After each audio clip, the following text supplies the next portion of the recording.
The Conservation Commission approves plans to renovate the Burgess House barn in Marston's Mills. The Roads Subcommittee discusses legislation that would allow the town to repair some private roads.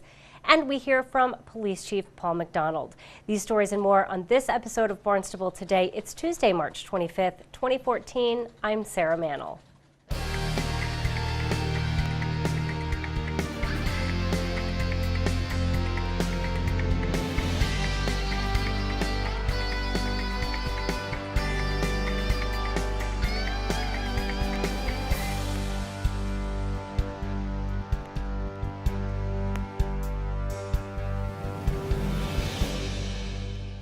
The Conservation Commission approves plans to renovate the exterior of the Burgess House barn in Marston's Mills.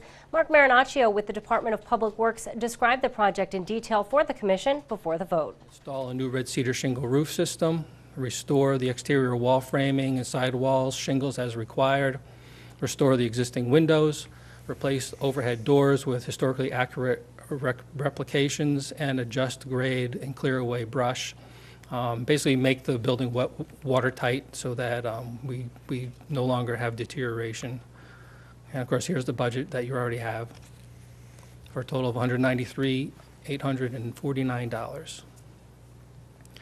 And what we're asking, we don't have any matching funds with this, so we're asking that you would consider the work that's already been put into the building as a match over the years, $35,000 worth of work. Conservation Commission member Tom Lee expressed concerns about the proposed costs of the renovations. And it's nice to retain the building. Right now, structurally, the building is terrible. And, you know, right now we just shore up temporarily to protect the building, and that's about it. But looking at the cost of almost $200,000, or initially it's like 400 something, sort of trying to juggling, you know, what is reasonable to make that repair while keeping the structure. That I'm interested in see what other option do we have to repair that. Craig Larson, president of the Marston's Mills Village Association, urged the commission to support the project. As we mentioned, and you show some of the pictures, we spent between $35,000 and $40,000 over the years. We're willing to maintain the building. Like Mark's saying, it's a little bit above our pay scale at the moment. And but we have, like, literally right now, I think there's $26,000 in our bank account. Not that we're going to spend it on the barn, but we do have availability to do emergency repairs as needed and daily repairs as needed. Ultimately, 5 commission members voted in favor of the project, 1 voted against, and 1 member abstained. The measure will now go before Town Council for final approval. The Conservation Commission also voted in favor of funding a survey that would be used for the planning of an extension to the Cape Cod Rail Trail and approved spending $265,000 to purchase the Corkage property at Goodspeeds Hill in Barnstable Village for open space. State Representative Cleon Turner has proposed a home rule petition that could allow the town of Barnstable to use public funds to make repairs to private roads. The Town Council subcommittee met to discuss the issue Monday night. Town Attorney Ruth Weil explained Barnstable's legal team's role in the process.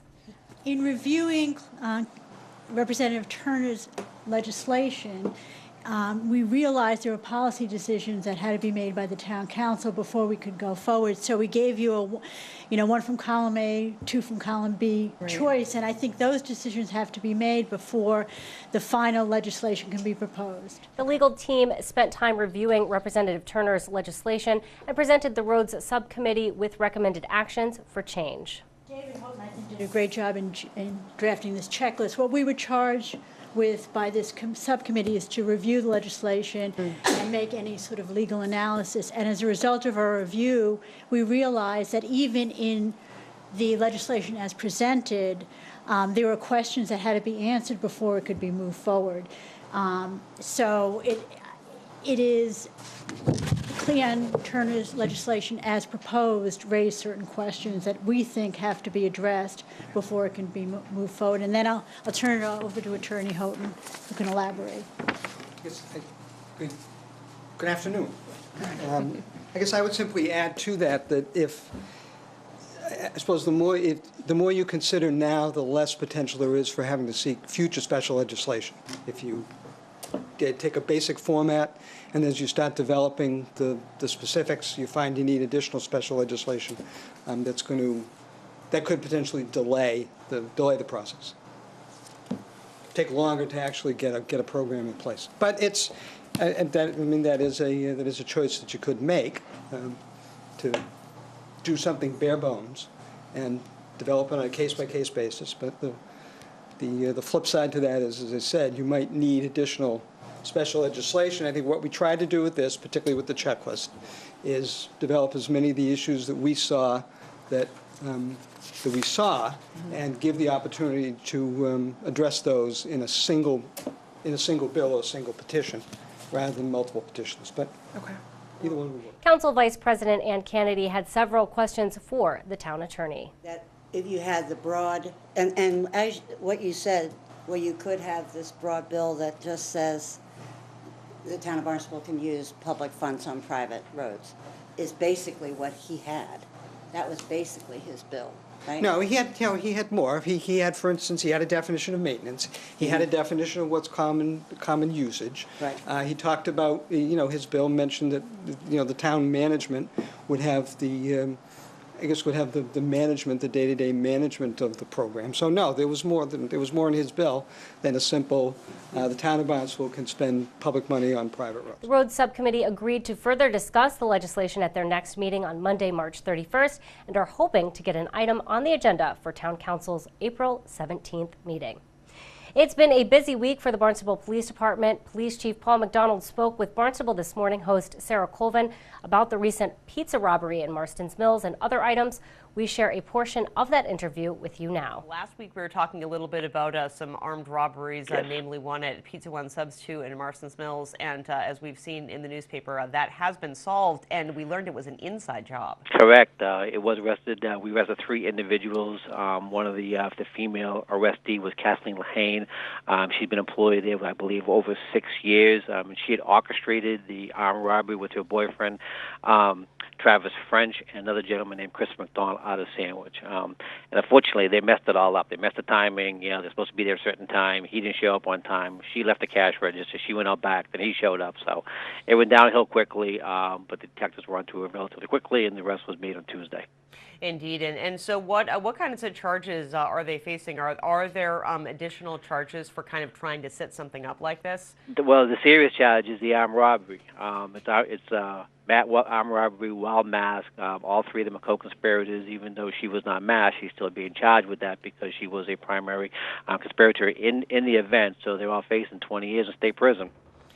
Hopefully it's worth it. Absolutely, that's a big sentence. You got to think about that before you try and set up robberies. Right, for $400. Hey, exactly, definitely not worth it. Chief, I want to talk about an important event that's coming up, the drug drop-off. I know that we have these a few times a year, and it's a really good way to get drugs out of your house and keep them out of the water supply and out of the wrong hands. Correct. The drug drop-offs, they happen every 6 months. We do it in coordination with DEA. That is coming up next month, April 26th. But prior to that, what we've done, we purchased a permanent drug drop-off box that we're going to have installed in the lobby. So what that means is individuals will not have to stockpile this if they feel uncomfortable by destroying it themselves and bring it to the dump. They can now bring it to the PD once the box has been installed. That will be a confirmation yesterday that it is being shipped. We expect to hear sometime this week, and as soon as it's here, we will have it installed. The installation will take a little bit of time because it has to be permanently bolted to the floor for obvious reasons, but we hope to have that, and just another layer of convenience for the residents of town. They don't have to wait till the DEA drop-off time. Right, and that's great news, Chief. I know that Yarmouth has had one for Yes, some time. they That, have. of course, our Barnstable residents could go over there if they wanted to, but this, I think, will be a lot more convenient for the residents of town. Right, you can drop them off anywhere. Yeah, we were concerned because it's obviously a storage concern for us. These are prescribed narcotics, so they have to be secured in the secure evidence. So we have made the room for us. We're going to get it done at the end of this week or first next week. Now, will that Be sure to tune in to Barnstable This Morning, our daily hour-long news program live at 7 a.m. right here on Channel 18. On tomorrow's show, we'll have our Business Barnstable segment. We'll talk with Finance Director Mark Milne, and we'll have all the news and information you need. For Barnstable Today, I'm Sarah Mannel.